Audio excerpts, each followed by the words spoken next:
नक्की काय प्रकरण आहे, कारण की पाडोकालीन 12 त्या ठिकाणी दर्गा आहे आणि आज मोठ्या प्रमाणामध्ये पोलीस बंदोबस्त त्या ठिकाणी लावलेला आहे. काल जी पांडवकालीन बारव आणि दर्गा या ठिकाणी काल ज्याप्रमाणे काही कार्यकर्ते जमले होते त्या अनुषंगाने आज त्या ठिकाणी बंदोबस्त लावलेला आहे. सध्या तिथं परिस्थिती शांत आहे, कायदा व सुव्यवस्थेचा कोणताही प्रश्न नाही. आपण काल आणि आज दोन्ही समाजाची बैठक घेतलेली आहे आणि त्या अनुषंगाने आपण त्यांना समजावून सांगितलेलं आहे. ती जी जागा आहे त्याच्या मालकीबाबत जो काही महसूलचा निर्णय होईल त्याच्याप्रमाणे पुढची कारवाई करण्यात येईल. परंतु तोपर्यंत दोन्ही समाजांना शांतता राखण्याबद्दल आम्ही आवाहन केलेलं आहे आणि त्या अनुषंगाने सध्या त्या ठिकाणी आपण पोलीस बंदोबस्त लावलेला आहे आणि आपणही त्या अनुषंगाने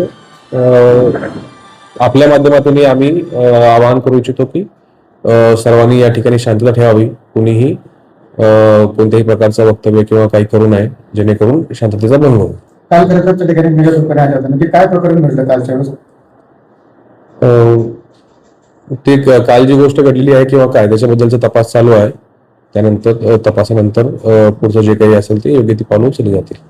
खासदार कुलकर्णी काय सूचना तुम्हाला दिल्या त्यावेळेस त्यांनी पाहणी केली, त्यावर तुम्ही काय त्यांनी सूचना केली? नाही, त्यांनी पाहणी केलेली आहे परंतु पोलिसांना ऍक्सेस त्याच्या काही सूचना नाही आहेत. ती जागेची मालकी ठरवावी आणि त्याच्यावर योग्य तो लवकरात लवकर का जर अनधिकृत असेल तर लवकरात लवकर कारवाई करावी अशा प्रकारचं त्यांनी महसूलच्या अधिकाऱ्यांना सूचना दिलेल्या आहेत. काल खरं त्या ठिकाणी त्यांनी हिंदू देवताचा फोटो लावण्याचा प्रयत्न केला होता, त्यावेळेस तुम्ही काहीतरी मज्जाव केला गेला, काय नक्की ते प्रकरण? त्या ठिकाणी एका कार्यकर्त्याने ते फोटो घेऊन आलेला होता परंतु आपण तो फोटो लावण्या अगोदरच तो फोटो ताब्यात घेतलेला होता. त्याच्यामुळे त्या ठिकाणी तसा कोणताही प्रकार झालेला नाही. आपण तो फोटो त्या कार्यकर्त्याकडून योग्य वेळी ताब्यात घेतलेला होता.